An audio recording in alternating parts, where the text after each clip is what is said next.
Ya, bismillahirrahmanirrahim. Assalamualaikum warahmatullahi wabarakatuh.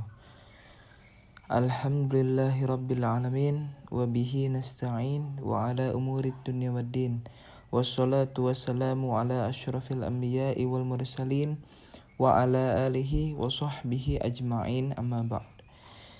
Yang saya hormati selaku dosen pengampu mata kuliah pengantar ilmu tasawuf, Dr. Hajjah Wiwi Siti Sajaroh, MAG, dan izinkan saya perkenalan diri. Nama saya Dafan Nabil Al-Aziz, Prodi Ilmu Tasawuf 1A, ingin mempresentasikan hasil kerja saya untuk memenuhi ujian tengah semester pengantar ilmu tasawuf. Saya mengambil dari hadis Nabi Muhammad SAW. Baik, lanjut. Di sini tertera bahwa hadis Nabi Muhammad SAW yang diriwayatkan oleh Muslim. Saya akan bacakan. An Aisyah qalat kana Rasulullah sallallahu alaihi wasallam idza shalla qama hatta tatafattara rijlahu. Qalat Aisyah, ya Rasulullah, atasna'u hadza wa qad ghufira laka ma taqaddama min dzambika wa ma ta'akhkhar. Faqala, ya Aisyah, afala akunu abdan syakuran. Rawahu Muslim. Dari redaksi hadis di atas ini, diriwayatkan pada suatu malam hari, Nabi Muhammad baginda besar Sallallahu alaihi wasallam sedang tidur bersama dengan Sayyidah Aisyah. Kemudian beliau bangun dari tidurnya dan berhendak untuk bergegas menunaikan sholat. Beliau berkata, wahai Aisyah, izinkan saya untuk menunaikan sholat malam. Kemudian Sayyidah Aisyah mengiyakannya. Kemudian Sayyidah Aisyah melihat Nabi berulang kali melakukan sholat, menunaikan sholat, ibadah sholat malam berkali-kali. Salam, beliau berdiri lagi. Setelah salam, sudah selesai sholatnya, beliau berdiri lagi. Begitupun sholat seterusnya. Terdapat pada hadis tersebut, idza shalla, maka ketika ketika beliau mendirikan sholat, hatta tatafattara rijlahu, kemudian sampai bengkak kakinya Nabi Muhammad SAW.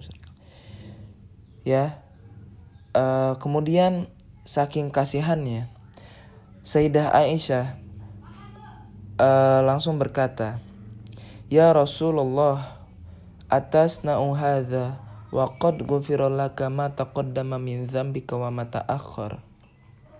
Saya artikan, ya Rasulullah, wahai baginda Rasul, wahai kekasih Allah, atasna'u hadza, kenapa kamu melakukan ini?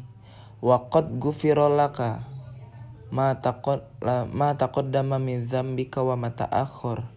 Karena sungguh kamu telah diampunkan dosamu yang terdahulu, dosa-dosamu yang terdahulu dan dosa-dosamu yang akan datang. Kemudian beliau menjawab, Nabi Muhammad SAW menjawab kepada Aisyah, ya Aisyah, afala akunu abdan syakuran. Wahai Aisyah, bagaimana aku nggak melakukan ini? Apakah aku sepantasnya aku untuk menjadi hamba yang bersyukur? Allahumma shalli ala sayyidina Muhammad. Nah, ini kita akan bacakan kesaksian Syu'bah dan Aisyah radhiyallahu anha atas kegigihan Nabi Muhammad SAW dalam beribadah sholat, ya. Itu kita sebagai umatnya Nabi Muhammad SAW umat muslim, kita pasti akan tertampar yang bahwa perilaku Nabi Muhammad SAW, ya, beliau sudah dijamin masuk surga, beliau sudah dijamin dosa-dosanya akan diampuni oleh Allah Subhanahu wa taala. Dalam beribadah tersebut sebagai tanda rasa syukurnya kepada Allah Subhanahu wa taala yang telah memberikan nikmat kepadanya dan mengampuni dosa-dosanya. Nah, jadi Nabi Muhammad SAW yang pertama apa? Sudah dijamin masuk surga. Yang kedua apa?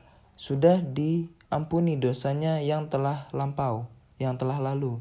Kemudian yang ketiga, beliau sudah diampuni dosanya yang akan datang. Kemudian yang terakhir apa? Yang paling penting, beliau memberikan kita salah satu contoh perilaku bagaimana cara menjadi hamba yang bersyukur kepada Allah Subhanahu wa taala yang telah memberikan kita nikmat. Bagaimana cara menjadi hamba yang bersyukur.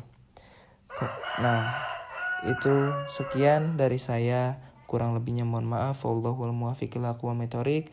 Wassalamualaikum warahmatullahi wabarakatuh.